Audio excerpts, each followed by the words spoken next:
ये बताइएगा आज की प्रोसीडिंग क्या थी, आपने एक एप्लीकेशन दायर की थी डक्की भाई के केस में, क्या पेशा थी, सब बताइएगा ज़रा। बहुत शुक्रिया आपका विकास भाई। देखें, हमने एक एप्लीकेशन दी थी सुबान, जो कि डक्की का मैनेजर है, सुबान शरीफ, उसके ब्याह पे 249A की एप्लीकेशन दी थी और उसमें हमने कोर्ट को असिस्ट किया कि इसके अगेंस्ट किसी किस्म का कोई इनक्रिमिनेटिंग मटेरियल अवेलेबल नहीं है जो इसको इस केस के साथ कनेक्ट करता हो। इसको सिर्फ इस बेस पे अरेस्ट किया गया कि ये उसका मैनेजर था और ड्यूरिंग इन्वेस्टिगेशन भी चलान में ये बात साबित हुई कि इसका किसी किस्म की कोई प्रमोशन के हवाले से ना ही कोई प्लेटफार्म है, ना ही इसने किसी एप्लीकेशन की प्रमोशन की है। और इसमें एक और बड़ी ज़बरदस्त चीज़ सामने आई, जब इस केस पे समाअत हुई इस एप्लीकेशन के ऊपर, तो अदालत ने साथ से भी पूछा जो कि अदालत के अंदर मौजूद थे और उन्होंने भी टोटली इस चीज़ को ऑन किया कि ये लास्ट 3 मंथ से मेरे पास मैनेजर था और इसको मैंने 1 लाख तनख्वाह पे रखा था और ये मेरे हाउस होल्ड के और दीगर जो काम थे वो करता था। इसका काम सिर्फ यही था कि जो मेरी मेल के ऊपर कोई एप्लीकेशन आती है उसको कोई भी कम्युनिकेशन जो होती है उसको मुझ तक कन्वे करना, फिर मेरी इंस्ट्रक्शन पे आगे जो भी होता था वो ये करता था। एनी हाउ अदालत ने टेक्निकल ग्राउंड के ऊपर हमारी एप्लीकेशन 249A की जो है वो डिसमिस कर दी कि प्रोसिक्यूशन को सुनने का मौका देना चाहिए, एविडेंस पेश करने का मौका देना चाहिए। अभी क्योंकि फर्द जुर्म जो है वो ऐड नहीं हुई, चार्ज फ्रेम नहीं हुआ, तो इस ग्राउंड के ऊपर अदालत ने हमारी 249A की एप्लीकेशन जो है वो डिसमिस कर दी गई है। बाकी अरूब और जो सादर उमर ऑफ डक्की है ये अदालत में पेश हुए हैं, उनकी हाज़िरी लगाई है अदालत ने। आज असद नदीम का भी पूछा कि फिर उन्होंने देखा कि उसका अभी तक चलान नहीं आया, तो उसके बाद अरूब ने अपनी बेल जो है, जो लास्ट हेयरिंग पे ऑनरेबल कोर्ट ने इन्वेस्टिगेशन ऑफिसर को डायरेक्शन दी थी कि इसकी बेल जो है वो फाइल करें, अरूब ने दोबारा अपनी बेल करवा कर उसको अदालत में जो है वो उसकी सर्टिफाइड कॉपी प्रोवाइड की है। इसके अलावा अब एक एप्लीकेशन इनकी तरफ से दी गई कि जो उसके सोशल मीडिया अकाउंट्स वगैरह हैं वो वापस किए जाएँ, जैसे यूट्यूब है, इंस्टाग्राम है और जो पर्सनल बिलोंगिंग उससे जैसे वॉलेट वगैरह, क्रेडिट कार्ड वगैरह जो चीज़ें ली गई हैं, उस हवाले से अदालत ने नोटिस किया है NCCO को कि वो आकर इसमें अपना जवाब दें। उनके जवाब के बाद फिर उसके ऊपर कोई फैसला है। ये बताइए कि आइंदा समाअत पर अदालत ने किस चीज़ के लिए केस फिक्स किया है? फ्रेमिंग ऑफ चार्ज के लिए अदालत ने बोला है। हाँ जी, अभी चार्ज फ्रेम नहीं हुआ क्योंकि एक नई एप्लीकेशन आ गई, तो नेक्स्ट डेट पे चार्ज जो है उसमें फ्रेम होगा, तब प्रॉपर उसके बाद ट्रायल का आगाज़ होगा। मुझे ये बताएं कि अगर दोबारा शरीक मुल्ज़मान का चलान मांगा है तो उसको कंपाइल करके चार्ज फ्रेम करेंगे या फिर एक डेट हो जाएगी?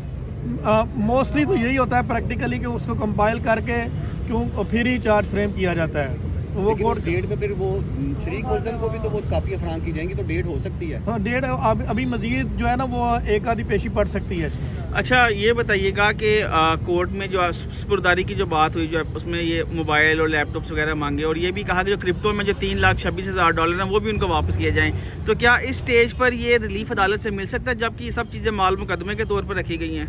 बहुत मुश्किल है। उसकी वजह यह है कि आमतौर पर ऐसे केसेस में जैसा कि मोबाइल फ़ोन हो गया, लैपटॉप हो गया, जो क्रिप्टो अकाउंट में जो पैसे पड़े हैं वो तो सीधा उनका डिफेंस होना है कि जी ये केस प्रॉपर्टी है, और लॉ यही है कि case property till the disposal of the case वो वापस नहीं मिलती जब तक अदालत उस केस के ऊपर कोई जजमेंट ना दे दे, कोई फैसला ना दे दे, क्योंकि वो एविडेंस का मैटर है, तो उस पर चांसेस कम है। लेकिन जो बाकी चीज़ें हैं, यूट्यूब वगैरह, ये चीज़ें जो है वो उनको मिल सकती है। मेरी बात सुने कि ये आप कह रहे हैं कि उसके पासवर्ड वगैरह, तो पासवर्ड और ये सारा माल मुकदमा है और इस चलान का हिस्सा है, तो आपको नहीं लगता कि उनके लॉयर्स की जानिब से जल्दबाजी कर दी गई है? पहले ही जो है वो सारी सपोर्टदारी चीज़ों की कुछ चीज़ें तो मिल सकती हैं, ID कार्ड वगैरह, लेकिन आपको लगता है कि पासवर्ड और दीगर चीज़ें जो है वो मिल जाएंगी?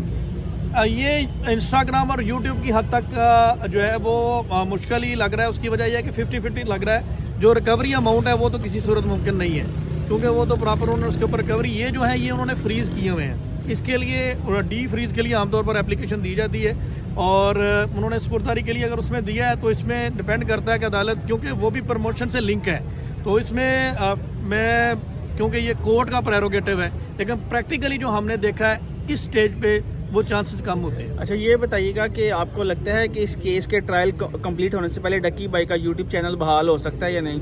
हो सकता है जी, डेफिनेटली, क्यों नहीं होगा।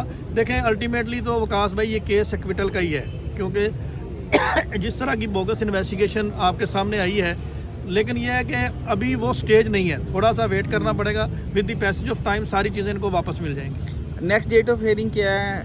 नेक्स्ट डेट ऑफ हियरिंग 20 है शायद, 17 या 20 है। तो उस दिन ये जो सुबहान वगैरह इन सब पर फर्दर जुर्म होगा। ये भी बता दें फर्दर जुर्म होता क्या है? फर्दर जुर्म बेसिकली एक मुख्तसर सा जो एलिगेशन की एक लिस्ट समरी होती है जिसमें एक्यूज पर्सन को बताया जाता है कि आपके ऊपर प्रोसिक्यूशन ने ये एलिगेशन लगाए हैं और आप इसके डिफेंस में क्या कहते हैं। अगर तो वो कहता है कि जी मैं इसमें कन्फेशन कर लेता है तो अदालत उसी मौके पर सज़ा सुना देती है। लेकिन अगर वो कहता है कि आई एम इनोसेंट, मैं गिल्टी नहीं हूँ, ट्रायल का मौका दिया जाए, तो देन अदालत कहती है प्रोसिक्यूशन को कि अपने एविडेंस लेकर आए और मुल्ज़िम फिर। अच्छा, आप जिस सजा है ये भी जरा आज क्लियर कर दें। लोग ये सोच रहे हैं कि डक्की रिहा हो गया तो अब डक्की को जो है वो किसी किस्म की कोई परेशानी नहीं है। इसी केस में ट्रायल में अगर सजा हो जाती है तो कितनी सजा हो सकती है? यार देखें, अभी एक फेज़ कंप्लीट हुआ है बेल का, अभी ट्रायल बाकी है, अभी सेकंड फेज अब स्टार्ट हुआ है जिसमें उसको बरी करवाना है। ठीक है, सज़ा तो जो सेक्शन लगे हैं उन सज़ा उनके मुताबिक 7 ईयर पनिशमेंट है, 420 जो उसमें है, बाकी सब की 3 साल सज़ा है, 420। अब ये सज़ा तब हो सकती है अगर प्रोसिक्यूशन अपना case beyond any shadow of doubts prove करती है। क्रिमिनल केसेस का एक सीधा सा फार्मूला है, डायरेक्ट एविडेंस चाहिए, क्लियर एविडेंस चाहिए। अगर वो नहीं है, ज़रा सा भी डेंट है, ज़रा सा भी डाउट है, तो सज़ा के चांसेस नहीं होते। इस केस में कितने % चांसेस हैं और कितने % के नहीं है, क्योंकि फैक्ट ही सामने नहीं आए? इसमें तो सलमान भाई आप भी जानते हैं कि ये सारा का सारा जो है ना केस, इसमें किसी चीज़ में कोई क्लैरिटी नहीं है। जिस टीम ने इन्वेस्टिगेशन की थी वो इस वक्त जेलों में है और केस है गैमलिंग की प्रमोशन का, उसके ऊपर कोई लॉ नहीं है। ये मैंने पहले दिन भी बात की थी, आज तक भी prevention of electronic crime act में एक ही सेक्शन है 37 कि जनाब अगर कोई इलीगल काम होता है तो आप वो लगा के, कोई इलीगल काम कोई स्पेसिफिक सेक्शन नहीं है गैमलिंग की प्रमोशन के हवाले से। दूसरी बात, इसमें फ्रॉड के सेक्शन लगाए गए सारे, उसके लिए कोई इनके पास बंदा कोई नहीं है जिसके साथ फ्रॉड हुआ हो, तो ये सारा केस हवा में लटक रहा है। अच्छा, फयाज भाई एक बताइए, केस में रामी साहब ये बताइएगा, इस मुकदमे में जो डक्की है जब से गिरफ्तार हुआ वो खामोशी, उसने लंबी खामोशी रखी हुई है, सामने तो देख के बात खामोश करवाया हुआ है या वो खुद किसी वजह से खामोश है? देखें, जो मेरे तक जो इन्फॉर्मेशन थी, जब वो जेल में थे तब तो उनकी लीगल टीम ने उनको मना किया हुआ था कि आप किसी किस्म का कोई स्टेटमेंट ना दें। तो अभी भी जिस तरह के 100 दिन के बाद उसको रिहाई मिली है तो इंसान थोड़ा खौफज़दा भी होता है और हर चीज़ को बड़ा कैलकुलेटेड वे से लेकर चल रहा होता है। तो लग तो यही रहा कि वो अभी कोई 10-15 दिन मजीद इसके ऊपर कोई बात नहीं करेंगे, उसके बाद फिर सर्कमस्टांसेस के मुताबिक शायद वो कोई इसमें करेंगे। अरूब के मुतालिक बता दें कि अरूब भी इस केस के अंदर चलान में इसको भी रखा गया, वो कहाँ स्टैंड करेगी, वो भी इसी तरह फ्री हो जाएंगी या वो भी कहीं अंदर धरी सकती है? जी हारून साहब, उसमें अरूब का जो रोल है अभी तक जो चलान में सामने आया है वो ये है कि ये डक्की के साथ वीडियो में नज़र आई हैं या मुलव्वस पाई गई हैं, ये चलान की वर्डिंग है। अब वो उनकी वाइफ है, वीडियो में नज़र आना तो कोई किसी किस्म का जुर्म नहीं है, या तो वो कोई ऐसी चीज़ सामने लेकर आए कि जो गैमलिंग ऐप की प्रमोशन से जो ट्रांजैक्शन हुई है उसमें कोई उनको बेनिफिट मिला है या उनके अकाउंट में कोई चीज़ इस तरह की कोई चीज़ सामने नहीं आ सकी। तो अभी तक सिर्फ यही है कि जी वो वीडियो में नज़र आई हैं और एक मोबाइल फ़ोन उनसे कब्जे में लिया गया, वो भी उनका ज़ाती इस्तेमाल में था, उसमें से भी कोई ऐसी चीज़ सामने नहीं आई।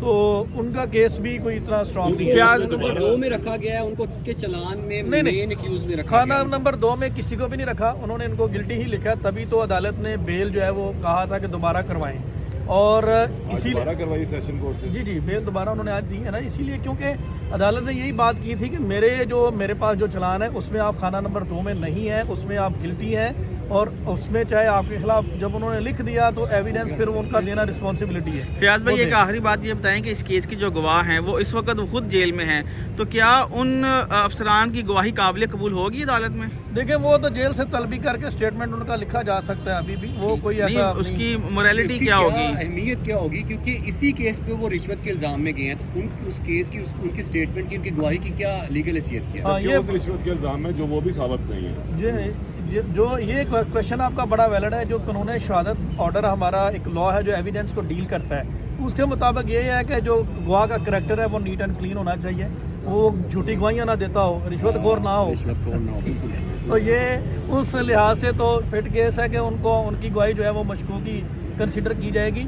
और ये लेकिन ये मुजरिम बन जाए तब तो वो भी मुलज़िम है, अभी उसमें उनको सजा नहीं हुई उस केस में, तो ये डिपेंड करता है कि अदालत किस नज़र से इसको देखती है और at the time of cross examination जो वकील साहब हैं वो किस तरह से उसको एक्सपोज करते हैं। लेकिन ट्रायल में क्रॉस एग्जामिनेशन का जो रोल होता है वकील का, वो बड़ा तगड़ा रोल होता है। उसमें जितना अच्छा क्रॉस एग्जामिनेशन करेंगे तब पता चलेगा। थैंक यू वेरी मच भाईजान, थैंक यू।